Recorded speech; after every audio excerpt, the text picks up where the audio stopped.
This is the most frustrating part because they get so close to almost sending that message, making some kind of contact. And then before they press that bloody send, they stop themselves because fear gets in their way.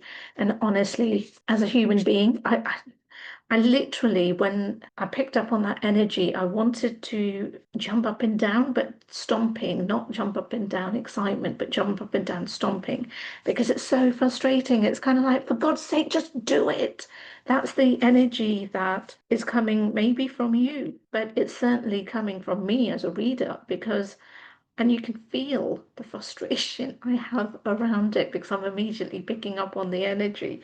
And you can feel just how animated I'm getting relating to this, that, oh, for God's sake, just do it. Because if you have been in that stuck energy of no communication, no separation, maybe not even seeing them, and all of a sudden you hear that they're literally on that brink of wanting to make contact, wanting to send you a message, wanting to reach out, wanting to, however, build that communication, but they keep stopping themselves due to fear.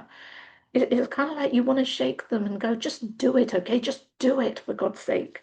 And then we will sort out what happens. But in doing this, what I love about it is that there's a healing energy about it. This is no longer somebody who is stuck. Yes, they are stuck because I'm contradicting they want to send the message and then they stop themselves. But that stopping themselves is confidence. It's no longer a fear, it's a confidence thing. Because once that message is sent, then for both of you, your lives change. Your lives change in a way that you both have been hoping and contemplating for, but not actually having the reality to it, if that makes sense. So think of it as they send the message, and all of a sudden that becomes a relationship, communication, you guys building something, moving forward. That's not the way things are, where you're singles, individuals, living your own lives, doing your own things. So it's that kind of thing of things change. Now, that's not saying things change and you don't have a say in it. It's just saying that it's confidence that's holding them back and not fear. I love the fact that there's lots of signs and synchronicities about to come, and maybe for some of you already coming, happening. Expect communication. I said that to you, text message coming through, or social media message, or a letter, or however they are connected to you or know how to get hold of you. Expect a message to be coming through. It's literally going to be so out of the blue that you're not going to expect it, but it also feels it might be at the verge where you've kind of just surrendered, resigned, just given up. When you do see that message, read between the lines, because remember, if you're in that no communication at the moment, then you can't expect, again, won't apply to everybody, but this may apply to some people. You can't expect them to give you a deep novel of emotions and feelings and what's been holding them back, and explaining everything. For some, not all, but for some, it might be more of a feeler. It might be something that, definitely an apology. So it's not going to be let's meet for coffee and talk. There will be, I'm so sorry for, whatever happened, but can we meet and talk? So it might be that kind of a brief thing, but leading on to something else more deeper. So that's why it's saying read between the lines, don't get frustrated that they're not declaring their love, they're not giving you a complete explanation, from the get-go. But if it is something from a hello to let's meet, then that's leading on to something else, then that is a good sign. But also, if it is a hello, how are you? Can we talk? Then I would say be open to allowing that. Don't close the door due to, the card just fell, never mind. Don't close the door just because.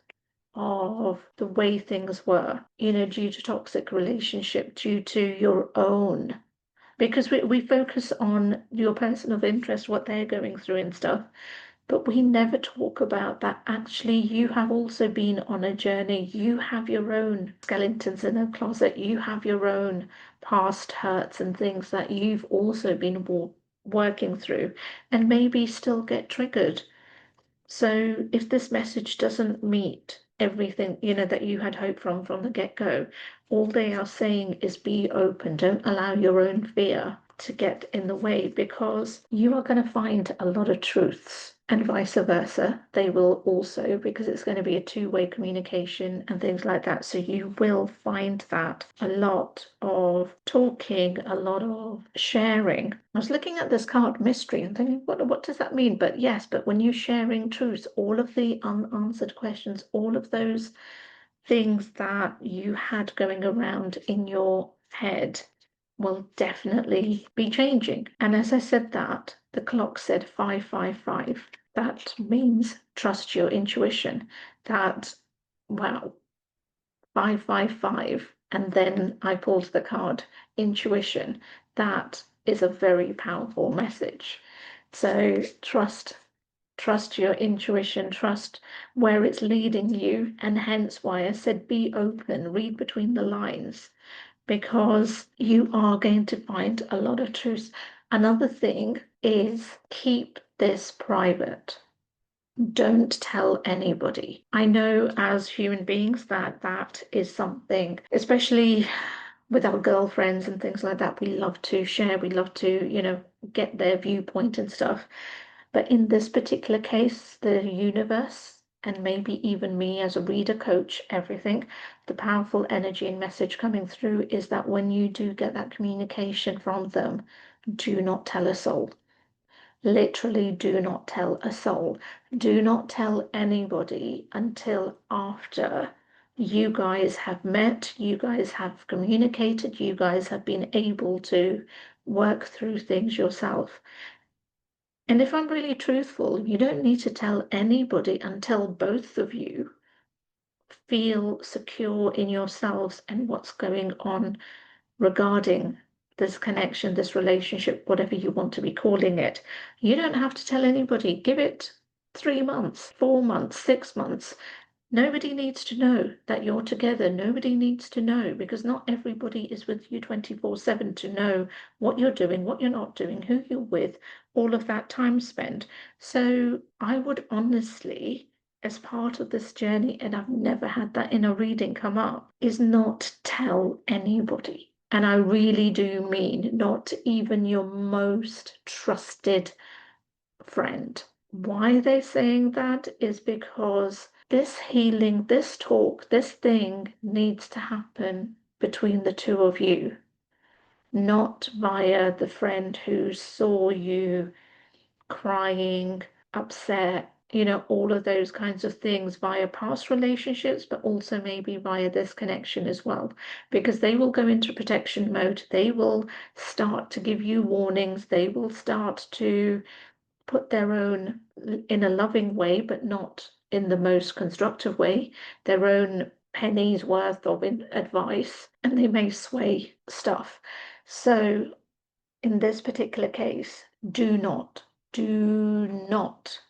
tell anyone about this, and allow just the two of you to figure it out, because there is a relationship coming. Take this as it resonates in terms of proposal, because I'm just going to put this as a commitment coming. You are moving away from being single, but again, that's your choice. You can remain being single if you wish, and trust me when I say that you are on a journey. This could be literal as well, that you both do travel, but expect that you will be on a journey. Now, if you wish to look more deeper into this connection, into what's actually going on, then you can always book a reading with me. The links are in the bio. And thank you so much if you're already doing it, but remember to like, comment, share, subscribe, because that really helps the channel.